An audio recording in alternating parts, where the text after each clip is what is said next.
Hi students, good morning. At the beginning of this week, we are going to deal with the last leg of the lesson, agreement of the subject and verb. We are going to the last part of it.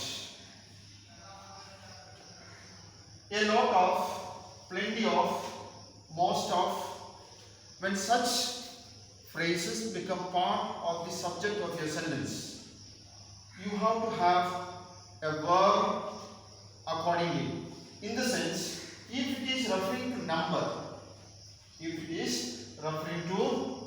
for example, most of the people who came there, most of the people who were present there, when it is referring to number, we have to use a plural verb.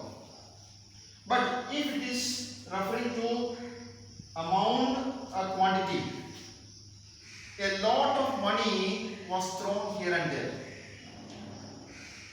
Plenty of food was balanced. So when you have amount or quantity, then you have to use a singular verb.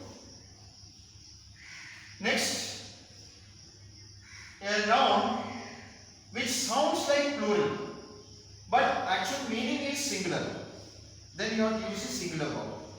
For example, economics, mathematics, statistics. Because of the s or es at the end, we tend to feel it is plural. But the singular number, so you have to have a singular verb. Economics is a difficult subject to study. Is a difficult subject to study. Next, some nouns, they look like singular, but actually they are plural in meaning. So you have to use a plural verb. For example, people. We never say people is, people are. People are fond of films, people are fond of the latest communication systems. We never say people is. It is always considered plural. Next, class nouns. Class nouns, when we use, we have to have a singular verb. For example, furniture. Every article like table, bench, stool, coat, all that put together in a house or an office, we call it as furniture. If you want to say about one piece of it, you have to say a piece of furniture. So that is also considered to be singular. You have to use a singular verb. Next, pair of. You know when you use pair of, when two things are referred and considered together as one. And when pair of is also used as part of the subject, you have to use a singular verb. A pair of scissors, a pair of shoes. But then if you want to say about the individual piece, then it is plural. Otherwise it is considered to be a singular subject and you have to use a singular verb. Next, weight, time, distance, amount. When all these things are referred in the subject. Okay, 10 kilometers is a long distance to walk. 1 crore is a large sum of money.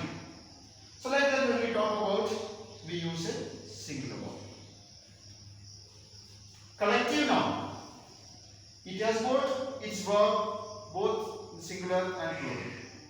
If we use collective noun, refer collective noun as a singular entity, then use a singular verb.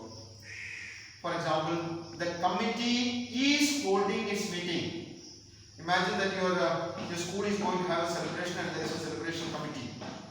There are about 10 people in it. Though there are 10, we consider it as a group 1, so singular, so we say committee is holding its meeting. Now sometimes the same thing can be referred as plural too. For example, if there is a division implied. Suppose there are 10 members in the committee and a particular issue is being discussed and there are 2 opinions coming up. Say about 4 people agreeing to and 6 are not agreeing to, or 5 each agreeing or not agreeing. When there is a division is implied, the committee is considered to be a plural noun and then you have to use a plural verb. Next, more than. When more than the phrase becomes part of a subject, again depends upon the real subject. If the subject referred to is singular, then you have to use a singular verb. If it is after that the noun that comes is a plural noun, then you have to use plural verb. More than 10 people. People is plural. Were there. More than one student was present in the class. So depending upon the noun that is used after that, we use a singular verb or a plural verb. This is all basically what I would like to tell you about agreement of the verb with the subject. Please recall to mind, my dear students, there is no practical agreement there. It's an understanding among we people when we use. If a particular type of subject is used, accordingly you have to use a particular type of verb. That is what is the meaning of this agreement of the verb with the subject, and we saw many of them with certain exceptions. Please go through it kindly, and if at all any doubts, kindly contact me. Let me also make a comment that these days your comments or your contacts for clarifying doubts are reducing. I do not know why. Please see that if there is any doubt, you contact me and you get the clarification. Thank you.